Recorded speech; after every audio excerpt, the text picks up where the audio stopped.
We are the ones that are going to transform the world. It doesn't matter whether you're a plant or a human being, we are the ones that bring forth life, so we have a viable role to play. And just like the issue of race, there have been some women who have put themselves in the victim mode. I remember talking to one of my mentors, a white South African woman who was instrumental in their post-apartheid movement. And I remember saying to her, I don't want to share my voice because I don't want to be labeled identity as the angry Black woman. And she said to me, but why not? She says, you're angry, you're Black, and you're female. This is Leah Steele. Welcome to the Wealth Witch podcast.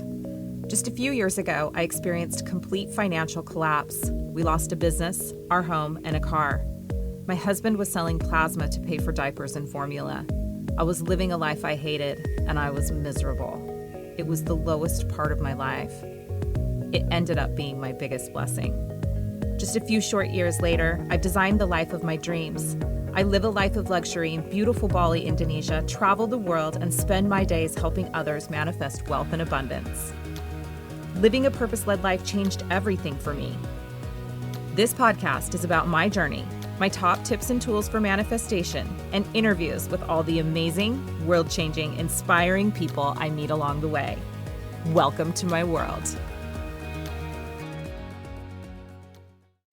Hey, and welcome to another episode of the Wealth Witch podcast. I am your host, Leah Steele, and today I am joined by the beautiful Nadine McNeil, the Universal Empress. Nadine is a personal development coach, wisdom mentor, and yoga teacher based here in beautiful Bali. She's actually up in Ubud and not too far from me. But we don't get to see each other as much as we would like, I think, because here in Bali, we sort of nestle into our own little areas and we don't tend to branch out that much. So Nadine, we definitely need to work on that, getting to actually see each other face to face more. But welcome to the podcast. I'm so happy that you are here. I would love for you to just share a little bit more about who you are.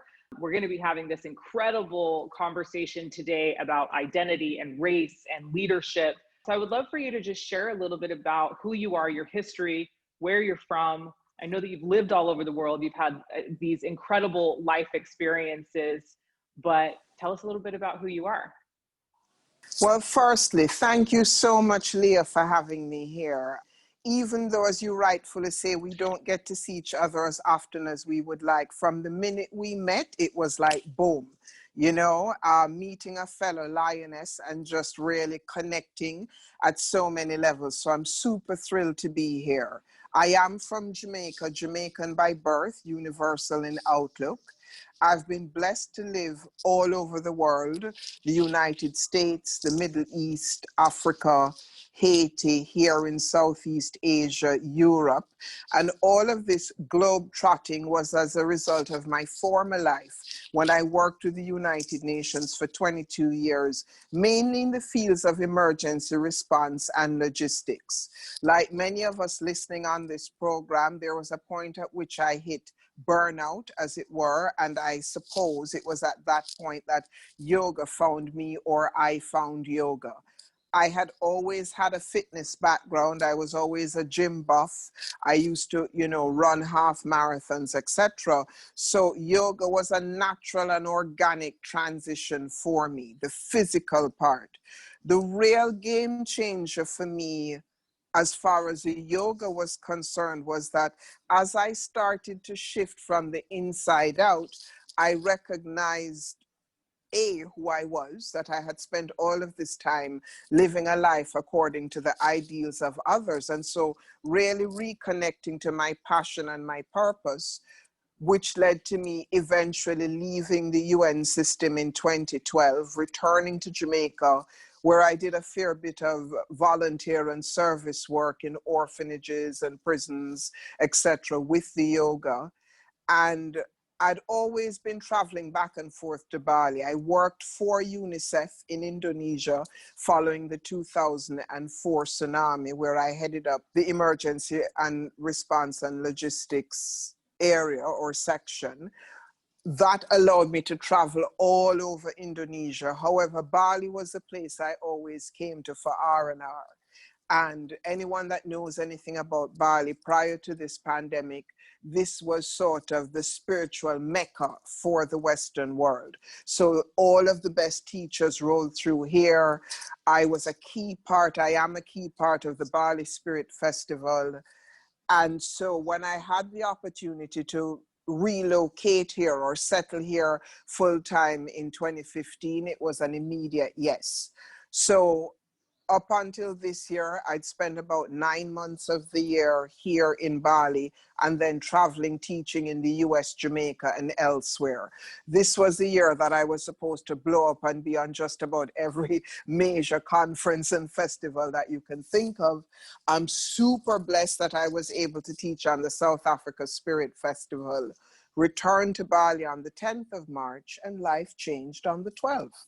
So that's who I am in a nutshell. I'm also a writer, former writer with Elephant Journal. I've written for Medium, transformational speaker, and just, my intention is to be a catalyst for change through my own change, inspiring others to step into the fullest expression of themselves.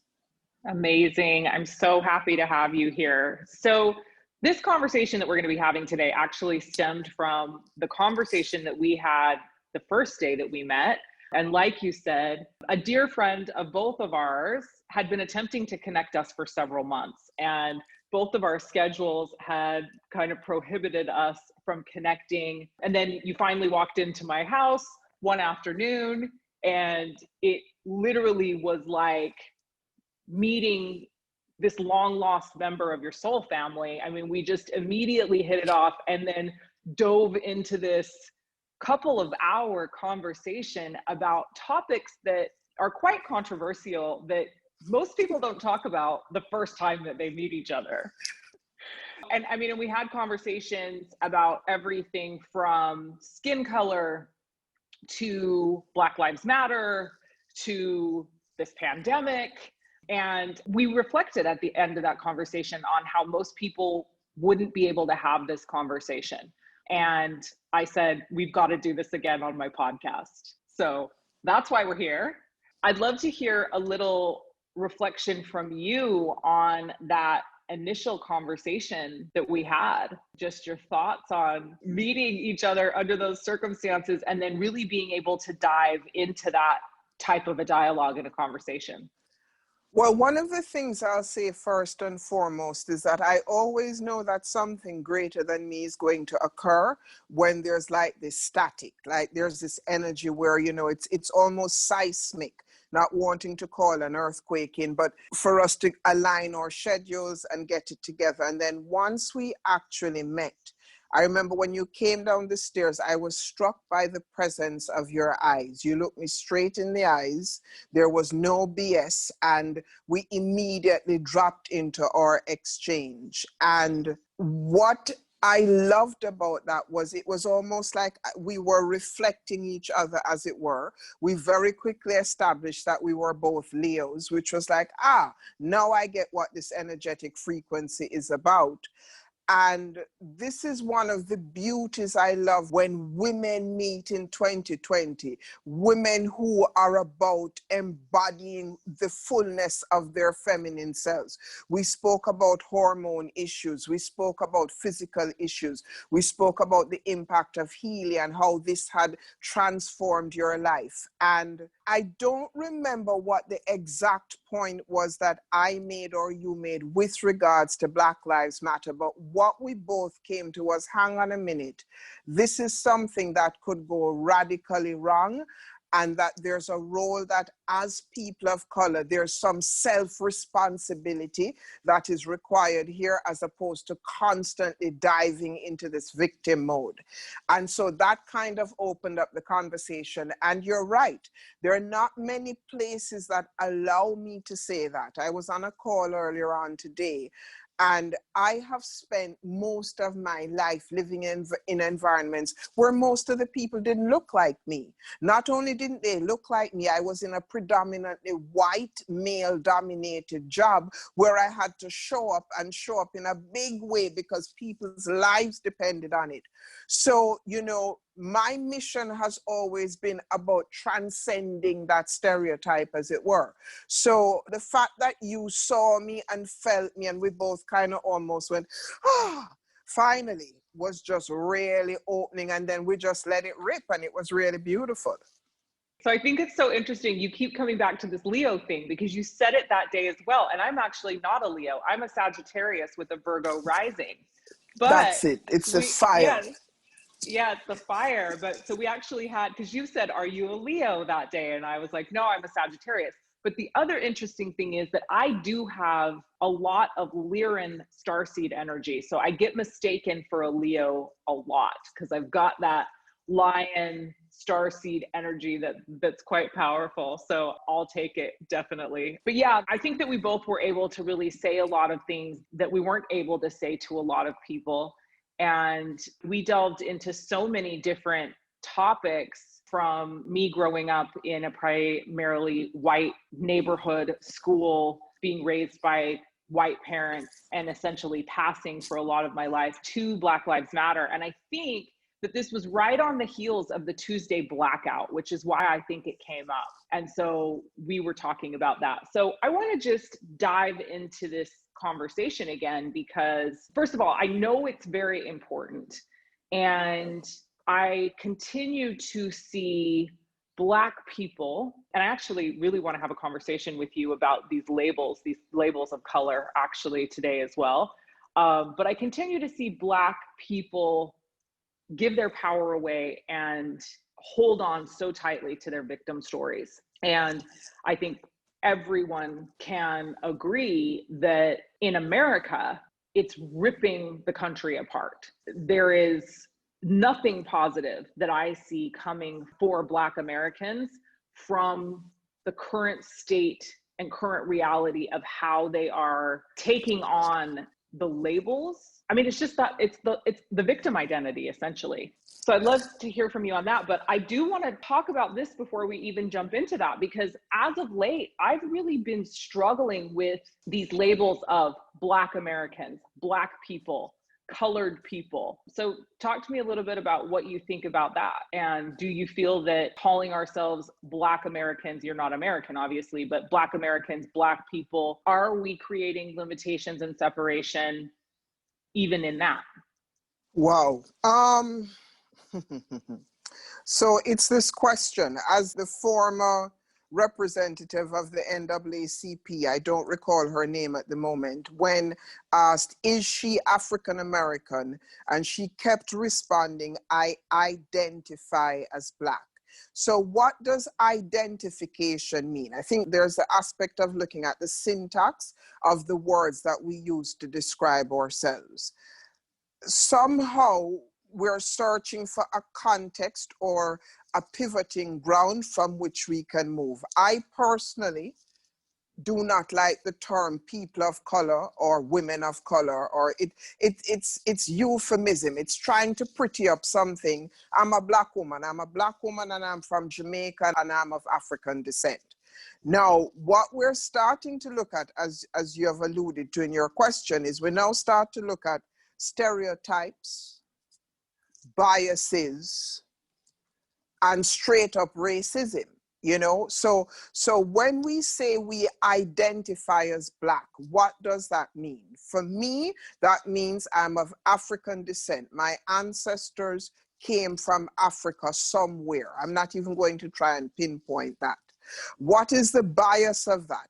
Coming from an island like Jamaica, there are certain suppositions that are made. I'm probably loudmouthed and aggressive. I probably love reggae music. I'm probably a great dancer.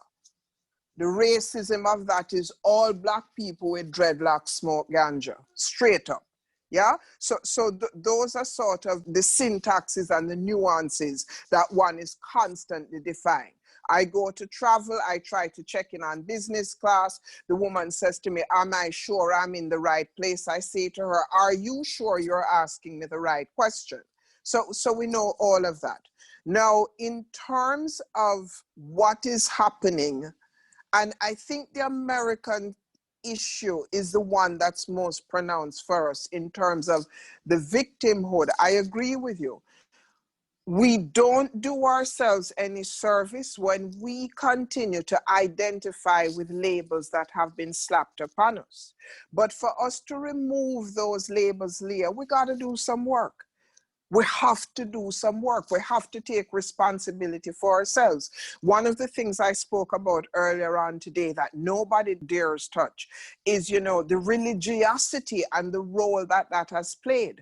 Now, I certainly have a very, very powerful relationship with the God of my understanding, but we've taken on this business of being a sinner, the role that Christianity played in the slave trade. There's a whole pile of shit that's running around that.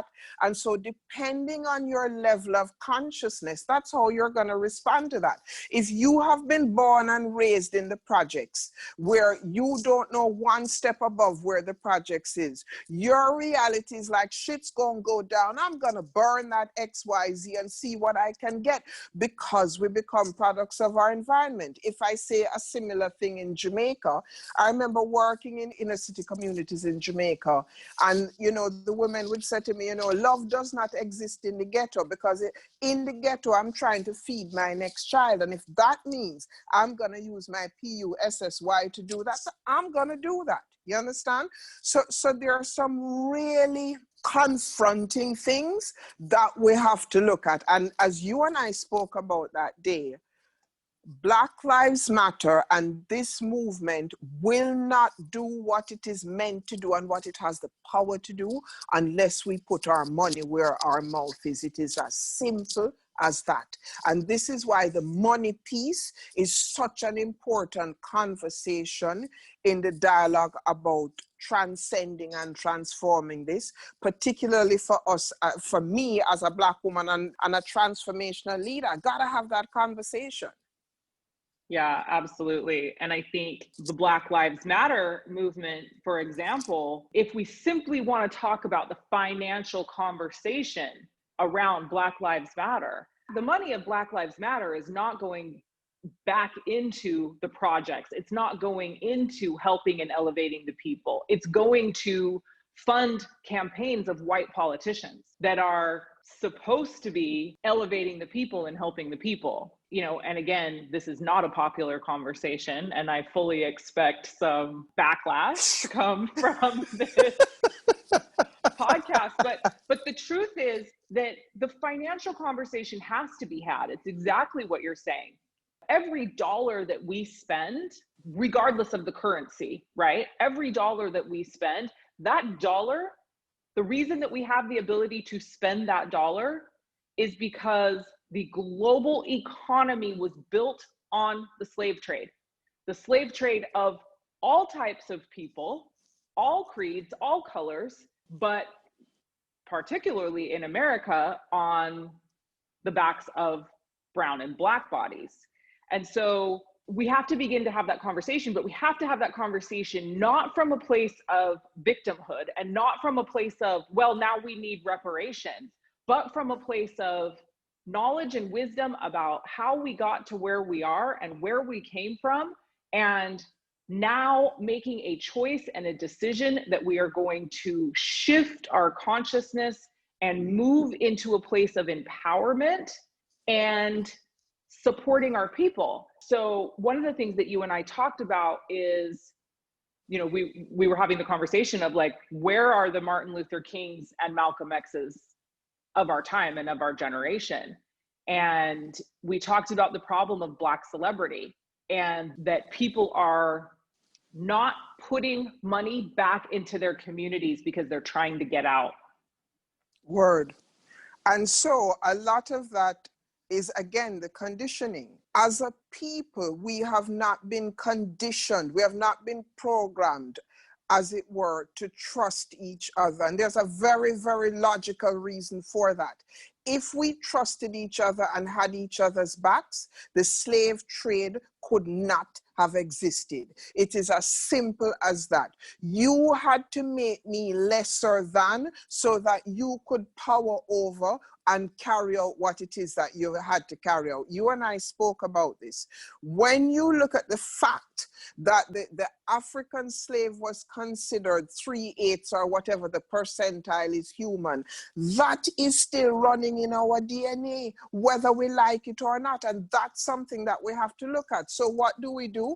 I've done it because that was the way I was raised. The first car I bought was a BMW convertible. I had to do all of the trappings, and then guess what? I realized the trappings didn't mean jack, because what was important to me was what was happening here. So I had to go in and do the deep inner work for that consciousness to rise. You know, and as I often say, having worked and lived in Africa, that's a whole nother story. I had colleagues who would think that I was more accepted in Africa by my colleagues because we shared a skin color. In fact, I probably had a harder time because I'm a reflection of what they are not. You know, so there's this resentment. Who does this uppity black child think she is just because she went to X, Y, and Z and she works for the UN and now she's going to roll in here? Believe me, yeah? So what would then happen is, and this is one of the things that gets me out of bed in the morning that I often say, is that I have a responsibility to give back. You know, the weight of my blessings behooves me. I remember returning to Jamaica in 2012 and going to the maximum security prison to teach yoga. And my father was driving me somewhere and he said to me, "Why do you want to do this?" And I said, "Well, why do I not?" No, what do? We give back in the church because the church is a decent, respectable place where we're supposed to give back. But what happens to everyone else? You know, and I remember going into that prison, all men's prison, and I'm not going to take away whatever from the prisoners that were there, but I was seen and dealt with in a way that blew my mind. Madam, you want a chair to sit down on? Madam, this three, but it was like extraordinary, you know? So as you are talking about how do we give back, we have a responsibility to give back. But you see, it's such a complex thing that no one wants to talk about, because we also know that whoever it is has worked so hard to get away from that story that the last thing you want to do is look back down there from whence you came. And it does happen that you try to pull someone from down there and that same person screws you. So that's also running in the trajectory. You know, one of the things that you and I spoke of, there's nothing I would want to do more than serve my community. In terms of my coaching work, my client work, 90% of my client base are white women. 90%. I would even say 95. Yeah. And what's the solution? So I guess, you know, it's very difficult to help and to be of service to our people because they are not receptive to the help. Yeah. And that's one of the biggest issues and problems that I see. And it has to do with that victim mentality and looking down on anyone who has gotten out and not being willing to receive from the people that have gotten out or who have had better lives. You know, again, it's programming and conditioning, and we have been programmed and conditioned to not trust each other and to remain divided, because as long as we remain divided, we're easy to control.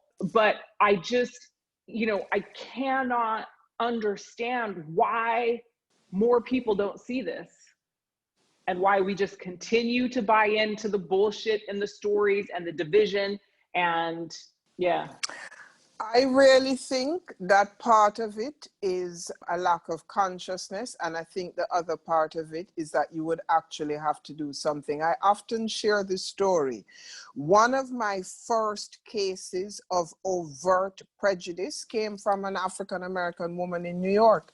I was living in New York. It was in the early 80s. I was on the subway, whatever happened. And, she turned around and she says, bitch, why don't you get back on your banana boat and go back where you came from? I was stunned. And I often say in my next life, I'm coming back again as a Jamaican, because having left Jamaica at 16 years old, it wasn't until I went to live in Canada and the United States that I became cognizant of the fact that decisions were made purely on the color of my skin, because that didn't happen in Jamaica. So here's the difference. I'm brought up in Jamaica by two parents, a picket fence, yada, yada, yada, who tell you, go to school, study a book, do unto others as you have them do unto you, etc., etc. And then I arrive in America at 16. The African-American child, from the minute he comes out of his or her mother's womb, is being told, now remember, you black, you got to do this better. If you're a black boy, you got to do this. You can't wear a hoodie. Don't walk down the street if the police stop you. I mean, that shit is being programmed from then. So when we ask, and as we know, who we are as adults today is essentially formed between the ages of about 7 and 18 years old. So there's a whole pile of unlearning that needs to take place, and it ain't pretty. We have to be willing and courageous to go in and do that inner work. I do feel there are people doing this work. The mere fact that you and I are having this conversation is a part of it. I have recognized, Leah, that I have to kind of open up my mouth some more. 20 odd years of being in the UN, I'm the quintessential diplomat. I can tell you to go screw yourself without you even realizing that's what I've told you. But that's not going to work in this time and space. Those of us who have a karmic responsibility and a divine duty, we got to step up if we want to make a difference in the world in which we're living. Yeah, absolutely. So I want to ask you something quite controversial. What are your thoughts on the Democratic Party and the Republican Party in the United States, and how one or both of those parties serve or don't serve the Black community? I don't think the question is terribly controversial. A, because I'm not American, and B, I don't have voting rights, but I am a conscious human being who is paying attention to what's happening. And Which is part of the reason why I'm asking you, because you're not an American, so I think you can actually give an objective viewpoint. Frankly, the issue across the world with all of these organizations and all of these systems is not even political. And I think when we oversimplify something like, the fact that Biden has chosen Kamala Harris, and the fact that Kamala is of Jamaican extraction, and the fact that Kamala is a Black woman and all of that, we're oversimplifying the situation. The issues go far deeper than that. We can go back to when what's-his-face, pardon my disrespect, chose Sarah Palin. I mean, how dare you? Do you think by virtue of aligning with a woman that alone is enough to get the vote?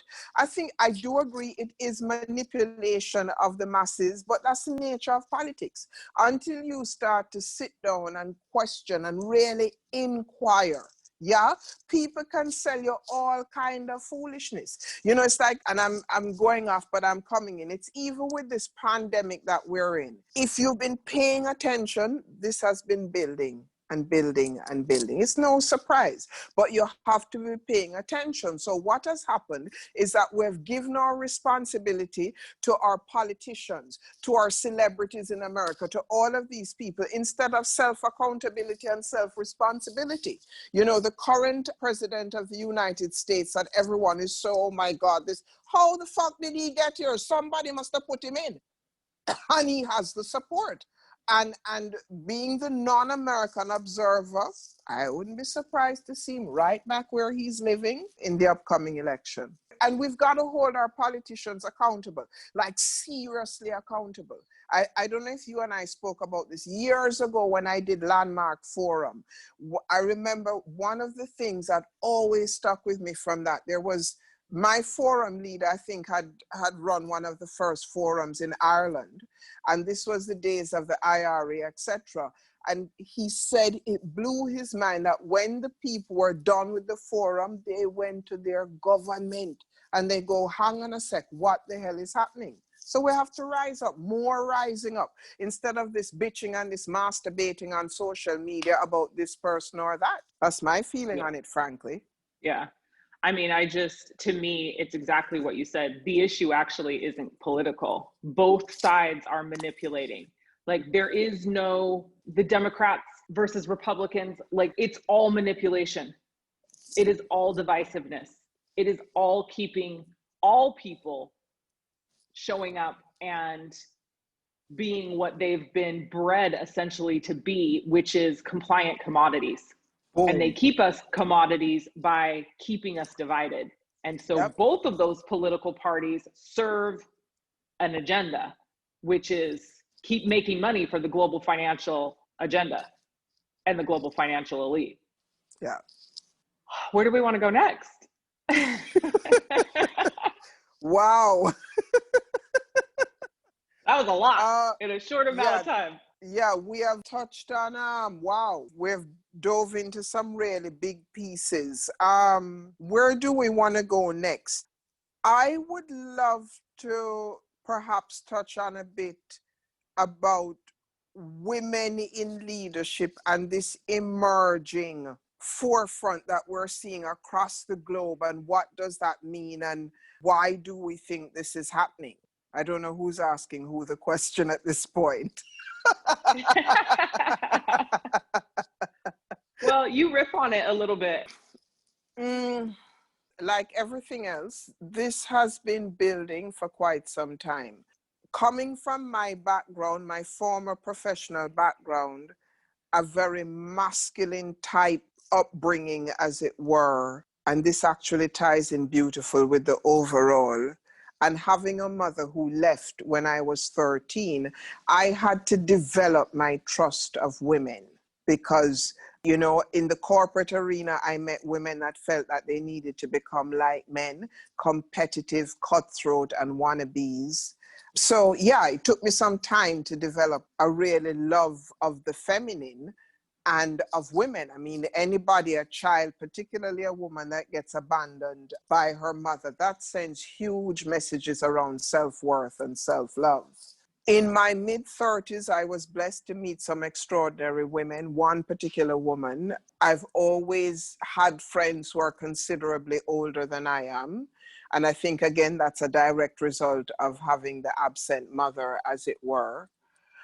But the real sort of aha moment for me would have been that march about 4 years ago, or whenever that march took place, where 2.9 million women across the world gathered. And it really made me sit up straight, because I'm from a country where the population is 2.5 million. So if I have every human being in Jamaica marching and then some, then we are a force to be reckoned with. You know, one of my former mentors, Kofi Annan, speaks about women holding up half the sky. And the reality is that we are the ones that are going to transform the world. It doesn't matter whether you're a plant or a human being, we are the ones that bring forth life. So we have a viable role to play. And just like the issue of race, there have been some women who have put themselves in the victim mode. I remember talking to one of my mentors, a white South African woman who was instrumental in their post-apartheid movement. And I remember saying to her, I don't want to share my voice because I don't want to be labeled identity as the angry Black woman. And she said to me, but why not? She says, you're angry, you're Black, and you're female. So what then comes is the interpretation that I have had of that running in my trajectories for so long that has stopped me from stepping into my power. And one thing we certainly know, there is not a movement on this planet. There is no transformation that is not ignited as a result of some injustice or anger. The real power is, how do I catalyze that and channel that so that a paradigm shift does indeed take place? So, you know, as sisters, as we gather and as we really start to see each other and support each other and claim our sovereignty, our rightful place at the table, we are the leaders. It's unapologetic, you know, and we've kind of always been. But again, we had bought into all of these systems which are now crumbling around us. The world is scrambling for something else, and they recognize the way women go about doing things is the way forward. It seems to be working. In the pandemic alone, the countries that have done well have been led by women. Forbes magazine, top 5 economists in the world today are women. We're stepping up to the plate. So yeah, I think the new world order is in our hands, hearts, and wombs. Well, that's a new world order I can actually get behind, as opposed to the one I think that's trying to be pushed on us. Hey, I hope you're enjoying this episode of the Wealth Witch podcast. I wanted to take a quick break to talk to you about an amazing offer I have to work with me like my high-end clients do for a fraction of the investment. If there's anything that the last several months of chaos and change has showed us, it's that our perceptions of what is safe, stable, and secure is anything but. You are your guarantee. You are the key to unlocking and calling in the wealth that you desire. If you don't already know, I'm all about belief and intention, and for me, deciding is the most important action you can take. So I don't need to convince you. You'll either resonate with this or not. The only prerequisite that you need to have is a desire to change your current financial reality. This mastermind I'm about to tell you about is about empowering you to take back control of your financial destiny and take action towards creating the life that you deeply desire. The Wealth Alchemy Mastermind is hosted via the Telegram app, and I've set it up in a way that it's accessible. This is an incredible opportunity to work with me in this mastermind at a special pre-launch rate of $44 a month. Yes, you heard that right, just $44 a month to work with me at the same level that some of my high-end clients do. So what do you get? Weekly exclusive content and training, a monthly Zoom coaching call, a monthly Q&A session, wealth paradigm downloads, wealth activations, and a mastermind chat full of like-minded community. You aren't doing this mastermind for the content. You're doing it for the transmissions, period. You will be activated with abundance just by being in this container. But you have to act fast. The pre-launch offer is only available for a limited time, so click the link in the description of the podcast and sign up now. I'd love for you to join me, so do the thing. Now back to the podcast. Yeah, I mean, I think that, you know, for me, the challenge is that we don't trust each other. And again, we don't trust each other because we've been programmed and conditioned to not trust each other. Because when women come together collectively, we are unstoppable. That's not something that can be encouraged because it doesn't serve the people that are currently in power. So we have to, again, it's this wake-up call. It's this wake-up call of we are being controlled and manipulated every moment of every day.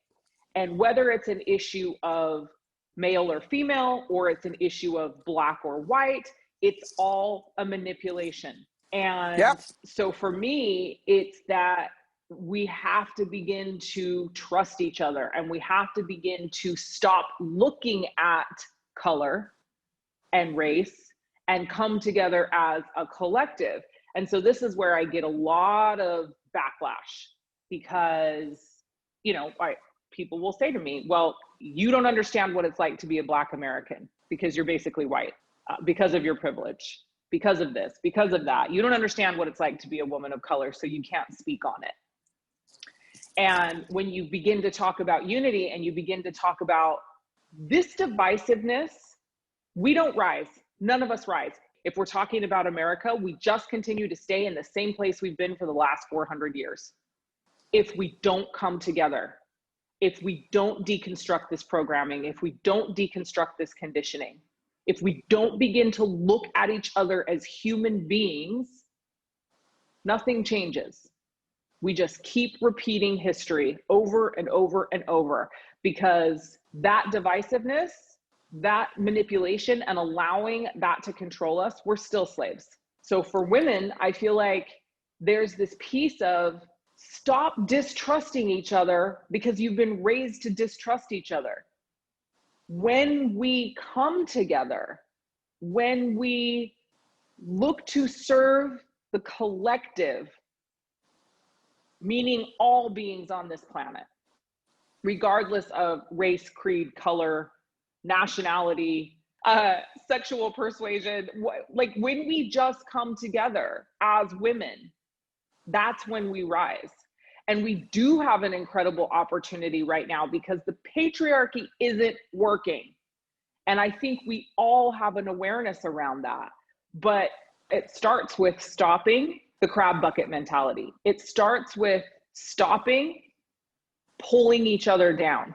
We have to begin to elevate each other. We have to begin to empower each other. We have to begin to lift each other up, even if that means we don't get there first. And I think that there is another piece of this that's really important, which is we shouldn't vote for Joe Biden because he put a woman on his ticket that is of color. That's not what I mean by empowering each other.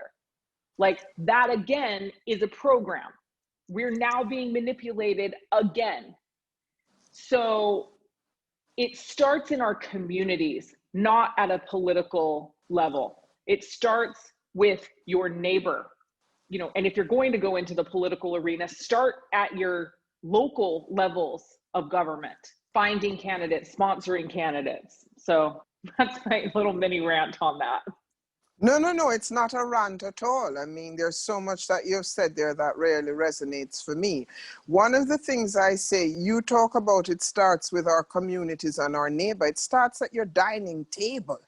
You know, we have people where family members aren't speaking to family members or haven't spoken to them for ages, but then we're outside, you know, lecturing and judging others and pointing fingers and then going to church on Sunday and praying about it. It starts at our dining table. And there's a certain amount of inner work that we have to do. You know, Bob Marley says, open your eyes and look within. Are you satisfied with the life you're living? And really look at yourself. You know, one of the things that I have often spoken about, Leah, is any discussion around gender that does not include the issue of ethnicity is an incomplete discussion. And I remember having a discussion. In fact, I had a chat with a woman just last week about this, who is about to launch this extraordinary project, a Norwegian woman looking at women, arts, and power. And she's starting with the story of women in the South. The art is extraordinary. And her feeling is that she's shy to go out and talk about this because she does not feel as a white woman that she has a right to have this conversation. And I said to her, that's really interesting, because I remember having a discussion, a very animated discussion with one of my dear friends in New York a few years ago. She is a Jewish Jamaican, and the discussion was that to shift the issue of race will require more whites to step into the conversation and be a stand. And my sort of fiery self was, well, screw that. I don't need anybody to stand up for me and yada, yada, yada, yada. 2 years later, I have to say I understood what it was that she was saying. And so one of the ways that we shift a dialogue, if we're really about women and sisterhood and what we're talking about, is that our privileged white sisters need to step up to the plate, because that's what privilege is about. Privilege means that you are in a position to act. So it is not enough for you to tell me that you didn't see it, or that you didn't know, or you had no idea, and talk about white fragility. It's crap. You know, the same way that I can say, having been an educated Black woman, for me to just turn my eye and go about my business and goes, this has jack to do with me, is not okay. And so when you and I have a conversation as we're having today, we are impacting women across the board because we see each other first as women. You have held a safe space for me to speak, and I have held a safe space for you. And both of us might be uncomfortable AF, but there is enough love in the dialogue that allows us to do that. Yeah, absolutely. And I think, yes, I completely agree that all women need to step up and have the conversations, the hard conversations around race. And women of color, BIPOC, Black women, African American women, the shaming has to stop. We have to stop getting in the way of our white sisters from speaking out. There are so many women I know that would love to get involved in this movement who have very powerful platforms that are terrified because if they say one thing that's perceived as wrong, they get butchered and they get torn down. And so there is a piece on both sides that really needs to be addressed and looked at. And you know what that is? And this is, I feel, and I say this, there is work that Black people need to do amongst Black people, and there is work that white people need to do amongst white people. And once we've done our respective work, then we can start to come together with each other. And it's not going to be peaches and cream. It is going to be messy. You know, shame, the base of any shame is fear. You know, so look at what you've done to me. I'm going to shame your ass because that's the only sordid power I supposedly have. I sat on a call a few weeks ago. There's an extraordinary sister here, dear friend of mine, Fadi Martin. She runs these truth and reconciliation calls every Saturday night. And there was one particular Saturday where the son of Stokely Carmichael, like serious Black intellectuals were on the call. And whatever the topic was, there was a white woman who is a client of mine who came on that call. And I saw where she was about to be ripped apart. But you know what was really beautiful? She stood in her power and she didn't back down on whatever the point was. And then what I did was that I came in and I held her hand on that call because I've been working with this woman long enough to know what it took her to really, I think she was talking about, you know, how does she go into her communities and have this conversation without getting shut down? So she's trying to make a genuine effort. She's come to me, to us, to ask this question, and then we want to shoot her down. Of course she's going to go, well, screw this. So I get it. I get it. And I think the blessing of this time is that actually for the first time, certainly in my lifetime, with everything being stripped away, we're at home, we're locked away, we're scared for one reason or another. This is the first real opportunity that we have to shift this. And my prayer is that we don't screw it up, because yeah, absolutely. So I want to hear more on what you think this work that Black people need to do with Black people and white people need to do with white people is. But there's one other thing that I want to talk about, that every time I see this, I feel so sad. And that is when women of color, Black people of color, BIPOC, tell white people that are attempting to learn or attempting to make a stand, be quiet. Now is not the time for you to talk. Now is the time for you to listen. You just be quiet. And so your question is, how do I feel about that? Well, that's a statement that I wanted to make, because I think it's another huge issue to progress in general, is the silencing, because it's not working. And I agree with you that in order for things to shift, more white people have to get involved, but they can't get involved if Black people are continually telling them to be quiet and listen. So I guess that brings us to this next part. So how do we begin this work? How do Black people begin doing the work that they need to do with each other? How do white people begin doing the work that they need to do with each other so that we can come together and shift this? Like, how does it start? How does it begin? What do we do? I think, as I said earlier, it starts at the dining table, going home and having some uncomfortable conversations at home. How did this happen?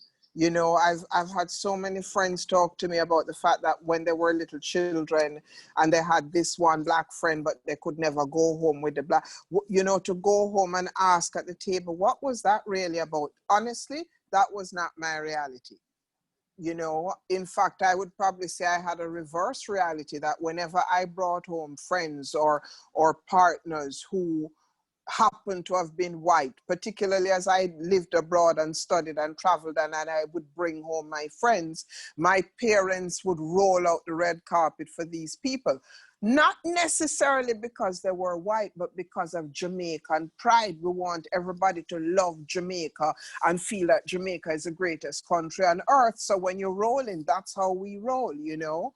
But I really feel, I don't know if there's a clear recipe or a clear-cut answer, but we have to dare to get uncomfortable. It's as simple as that. If we're not willing to get uncomfortable, then we're just going to keep spinning the same old, and we're going to make some mistakes. We're going to piss some people off. There are some people that will probably never, ever speak to us again, and that's fine. You can't please all the people all the time, you know? And a lot of this people pleasing, that I check myself on it. It's like, oh my God, who the hell have I been? The amount of people that have said to me throughout my life, and I'm finally getting it, oh Nadine, you know, you have a voice, you need to do this, why haven't you? I didn't want to make any waves, and I didn't want to upset anybody, and I didn't want anybody to not like me. Everybody wants to be liked and loved. At 50, I couldn't give a rat's ass, because those who love me unapologetically. Because I love myself unapologetically. So the work really and truly has to begin within ourselves. We have to start forgiving ourselves, and we have to start getting uncomfortable with ourselves. It really is as simple as that. And as I said, you know, I remember my father died a couple of years ago, but I remember one day we were watching television in Jamaica, and in Fox News or whatever, something came on the news about a child who was being bullied in school. And my father at this point must have been about 80 years old.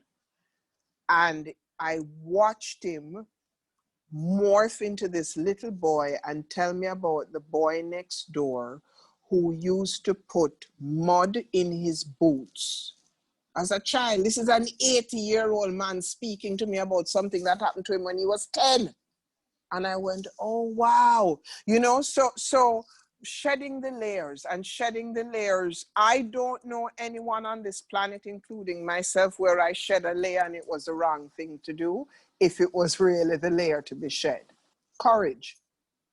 Yeah, I mean, that's it. We have to have courage. We have to have courage to have the uncomfortable conversations. We have to have courage to step outside of those very, very normal. I mean, when we talk about like what we're carrying ancestrally, of course we want everyone to like us, because we've been conditioned to assimilate. Because if you didn't assimilate, and if you weren't liked by the tribe, you got kicked out of the tribe and you died. So we're fighting something that is very much in our flight, fight, freeze way of being. It is our survival instincts to get along. It is our survival instinct to be liked. And so it requires a tremendous amount of work to be able to step out of that. You know, it's getting to that point of no fucks given. It's a long road, and it's something that we have to continue to work at, I think. And it's having the courage to do that. And I absolutely agree that those dinner table conversations are so important, and doing our own work is so important. And for me, that's questioning everything. Anything, especially and everything. Your beliefs. Yeah, everything and anything I have been taught to believe was true, regardless of whether it came from mother, father, pastor, teacher, asking myself on a daily basis, if this wasn't true, if this was a lie, who would benefit from me believing this lie? Boom. And that's the self-inquiry. And when you start to live your life from that place, you start to sharpen your intuition, and you have a deeper inner standing of what is happening around you. So people can't just give you Kool-Aid that you drink without going, hang on a minute, do I even like Kool-Aid? Yeah, that's a powerful piece of the puzzle. Yeah. And actually, Leah, that is where it begins. Questioning everything, especially your beliefs. Everything that we've been told, everything. What would happen if we looked at this from a different perspective? This is what inversions teach you in the practice of yoga. Look at life from a different perspective. So this has been amazing. I think we could go on for hours, but this was a great beginning. I will have you back for sure to be continued. But you have an incredible program that is starting, and I believe it's called Passion, Purpose, Prosperity, Power. I would love for you to tell us a little bit about it. We're definitely going to drop a link for it in the description of the podcast, as well as all the places that you can follow Nadine on the socials and on the interwebs. But tell us a little bit about this program. Thank you for mentioning the program. Well, in our world, it's the 9th of the 9th, September 9th. 9 is the number of completion. And as I often say to my clients, your new year begins now. In the final quarter of the current year, you really want to start to unpack where you're headed for the new year. So this program is essentially designed to support us to create a roadmap as we move towards 2021. So each week that we meet, we start on September 19th, that's the first Saturday, and then the following Saturday, and then it's every other Saturday after that. We then wrap on the 24th of October. And each Saturday, we focus on one particular topic. We're on a Zoom call for 2.5 hours. I will have some of my mentors and inspirational people coming on to speak on a couple of those days. I'm super honored that Leah has said yes to come and speak about prosperity, because there's no one I know nowadays who blows shit up like that and is just so unapologetic. So thank you. So she'll be coming in to talk on the prosperity piece, and I might even ask her to come and give us a kiss on the power piece. Yeah, so that's a program. So we have these Zoom calls, 2.5 hours. In between those, you have assignments. I have one email communication with you. At the end of that, you come out with some clarity about where you're heading and a way in which to do it. Many of us come into these programs and these trainings and we come out sort of like transformation junkies, and then we crash because we actually don't have a framework to operate from. Huge part of the program is to be aligned with an accountability body so that you become champions for each other's cause. Something really powerful happens when someone takes a stand for you. And interestingly enough, those who hardly know us take greater stands for us than people that have known us forever. And what's even more beautiful is that as you complete this, you have formed an ally and you have no idea what's possible from that point forward. So that's a program, super affordable. It's at $579 US for the entire program. And Leah will share with you where you can find out more on that. It's on my website, universalempress.com, all one word. And I'm on the same on Instagram, universalempress.com, Facebook, universalempress.com. Amazing. Yeah, I'm so excited to come and contribute and happy to as much as you would like me there. I know it's going to be such a powerful container. So definitely check out the link below in the description of the podcast for more on that. Nadine, it's been an absolute pleasure. We need to get together soon. Please. Let's definitely do that. Thank you for this powerful conversation. It's so needed, and more conversations like this are needed. And I hope that, my hope from this episode would be that women take away from this, that they can step out and begin to have these uncomfortable conversations, and that it's okay to make people uncomfortable. It's okay to make yourself uncomfortable. And that's actually the space that we grow from, is those places of discomfort. So thank you. Until next time, this is Leah Steele, the Wealth Witch, signing off. That's a wrap. Thank you for joining me. Remember, wealth is a mindset, and you absolutely deserve to live the life you deeply desire. And with belief and intention, you create your reality. Until next time, this is Leah Steele, the Wealth Witch.